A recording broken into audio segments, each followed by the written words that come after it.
We all have guardian angels in our lives. Mine happens to be my dad, Melvin Leroy Thaden. On September 7, 2000, he was taken from this earth and placed into the heavens. This was one of the hardest things I've ever had to deal with. People say that over time your heart heals, and I know from experience that it never truly completely heals. But I have learned that it's selfish of me not to want to share him with God. He was put on this earth and made his mark here, and I'm grateful for every moment that I had with him. His journey on this earth began December 27, 1934. He was born in Inagra, Illinois, and he was raised there with his 11 brothers and sisters. If you ever want a good laugh, have one of them tell you about stories from his past. From what they say, he was a very mischievous child. At the age of 18, he joined the Marines. He did a 4-year service there, and during this time, proudly served his country in the Korean conflict.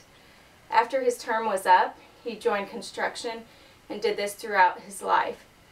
During a construction job at the Manteno Veterans Home in Illinois, he met my mom. They really hit it off and got married April 4th, 1988. He adopted me and took on the task of raising my 2 older brothers.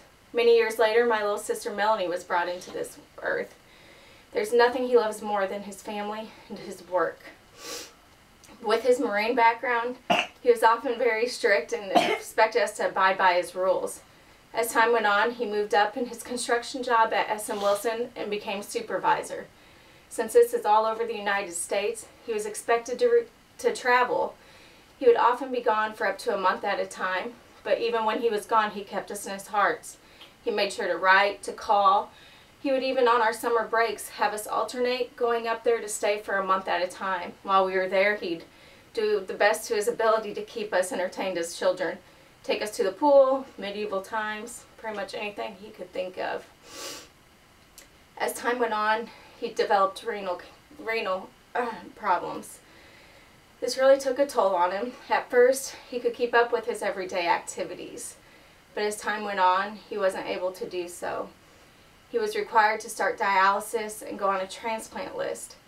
The dialysis treatments he chose to do at home so he didn't have to be away from us much, but by doing it at home, he had to do it 4 to 5 times a day, 7 days a week. This required him to have to be forcefully quit from his job. Since he loved working, this was really hard on him.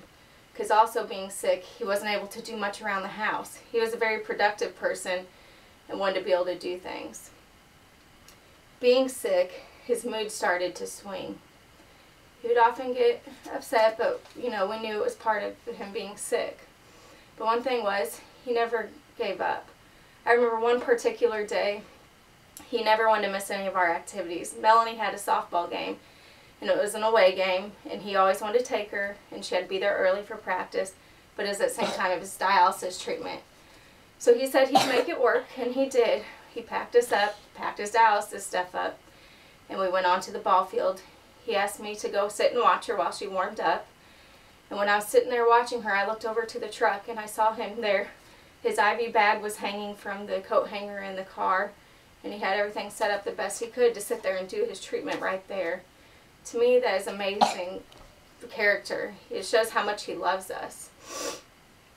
There was times that things would get pretty rough with the mood swings, but one thing that keeps me reassured is remembering a particular day when he came home from church. He came to the basement to find me, and he was telling me about this amazing sermon that they had that day and how it really touched him. He opened his Bible and showed me Matthew 5, where it talked about family. He told me that he realized he'd been not so nice all the time and apologized for this and told me that he had given his heart back to Jesus that day. To me, that was amazing. Seeing the change it made in him gave me hope and inspiration. One other story I'm going to share with you guys is a personal story. I don't like to talk about it much, but I want to share it, hoping that it'll help you guys cherish every day with each other. My mom and dad obviously raised us up in church, and they told us to never say hate because hate is such a strong word. One day I was getting lectured for something I had said or done. Dad had me sitting in the chair in the family room and was just kind of giving me his lecture. And being an ornery teenager and stubborn, I didn't think I deserved the lecture. I was crying and got upset, and I yelled at him, "I hate you." Got up, ran out of the room, and went to my bedroom. I stayed in there the rest of the night and did not get up out of there until the next morning when I was getting ready to go to school.